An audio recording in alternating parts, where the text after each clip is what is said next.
Well, the ignored Creator is rejected by most, and chapter after chapter of God's Word records that the Creator is known by only a few, ignored by many, and rejected by most. That's the bulk of the Old Testament. And so the Creator God sent spokesmen to speak for him called prophets, and they were either rejected or only temporarily heeded. I mean, you can think of them. Jonah temporarily oversaw a little revival in Nineveh, and then it went right back to a cult and murder and everything else. Daniel oversaw a little revival in Babylon, and then it went right back to idolatry and materialism. And the other prophets to Israel saw temporary responses, but the people went right back. So, the Creator himself comes to live on earth. And we've just crossed into Matthew. By the time we come to the New Testament, the same pattern continues. Few are knowing God or following him or obeying their Creator. So the Creator who has been ignored and rejected actually comes down to become a human. Christmas is the Creator becoming a human.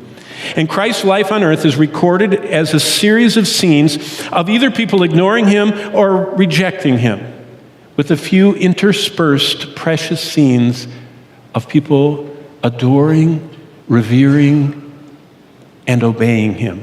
But most don't. And that's the New Testament story.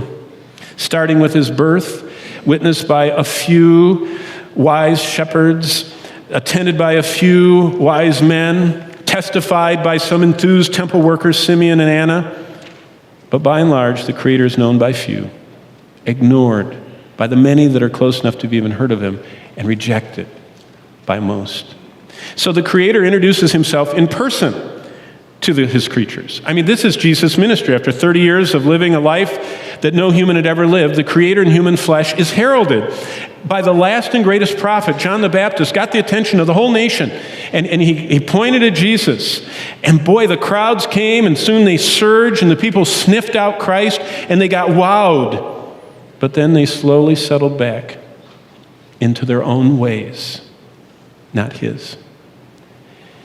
By the end of the mightiest ministry ever witnessed on earth, people were still yawning. So the New Testament Gospels end with the Creator ignored, then rejected. Not even the shriek of howling demons who cried out in dread when they faced their Creator and could move the people, neither could the parade of those healed, the lepers, the blind, the mute, the deaf, even the dead he raised. No one ever said his miracles didn't happen.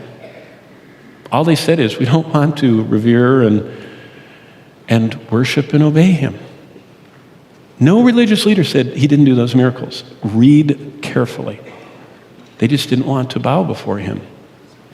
Again, the Creator is known by so few, ignored by many, rejected by most. So the next event is the ignored and rejected Creator is murdered, and he came to give himself as a sacrifice for his fallen and dying creatures, so he does. He suffers shame and scorn before the cross, and then pain and suffering on the cross, and finally hanging there, as we saw on Thursday night, as Exodus said, with his arms outstretched. He becomes sin for us. That's one of the greatest, hard to comprehend events, that God made Jesus become our sin. God treated his Son, the Creator, as he hung on the cross like he had committed every sin we would ever commit. And as soon as he had suffered in that way, Christ died and his body was buried. And that finishes that much of the Bible. That's through Genesis 1 to John 19.